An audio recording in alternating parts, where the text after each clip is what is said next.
What's up guys, Shane O'Mac back again for another video here on ReefTankTV. Today I'm going to give you guys a quick walkthrough of my Sea Reefer XL 200. This is the most recent tank that I've set up, actually the only tank I have running right now, but I've set up many tanks in the past, probably like 20 or so during about that many years of reefing. Big ones, small ones, mostly medium, sizes in between.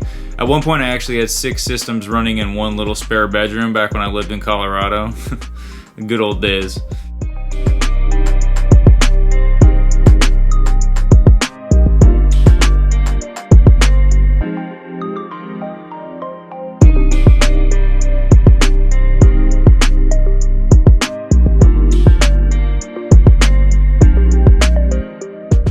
Each build is different, they all present their different challenges, some more so than others. But this tank here presented some certain challenges that I hadn't experienced with my previous setups. Before I get into the details, let's go over some specs.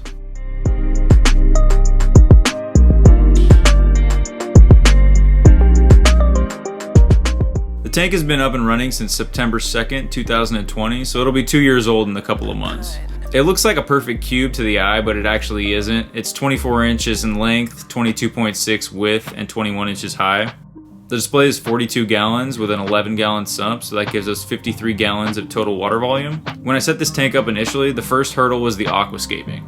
It took me quite a few times to find something I liked with this tank due to the location of the tank, where I essentially only have like 1.5 viewing panels. Basically, the tank can be viewed from the front, and then you get about half of the left side panel just because it's in the corner next to a window, so that basically cuts off the entire right side. It's obviously not at all an ideal location to put the tank, but based on where I was in my current place, this is the only place that I could put it. I started off with about 35 pounds of live rock. I kind of moved things around over time and ended up taking out about 10 pounds and moving that down to the sump.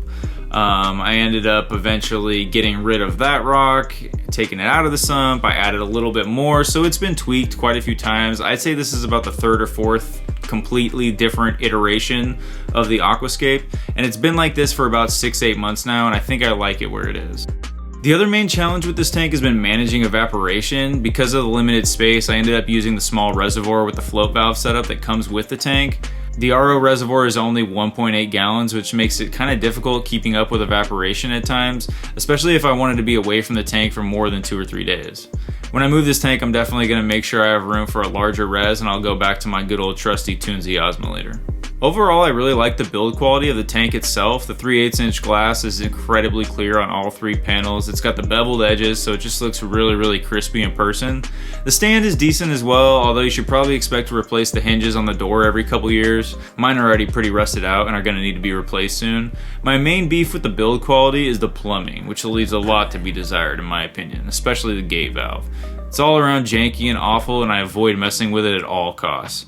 That being said, I just saw the pictures for the new model of this tank that Sea released, and the plumbing looks to be greatly improved, so I will say that. As far as future plans for this tank, things have been kind of on cruise control the past few months, and I'm really just enjoying that, to be honest. I'm really enjoying the corals that I have right now. Some of my SPS and chalices are really starting to take off, some of them almost dying several times. So that's kind of always, it's always a little special when you have that coral in your tank that is now thriving that wasn't at one point, rather than the stuff you just throw in there and it just does great from day one. So I've definitely been enjoying that aspect of it.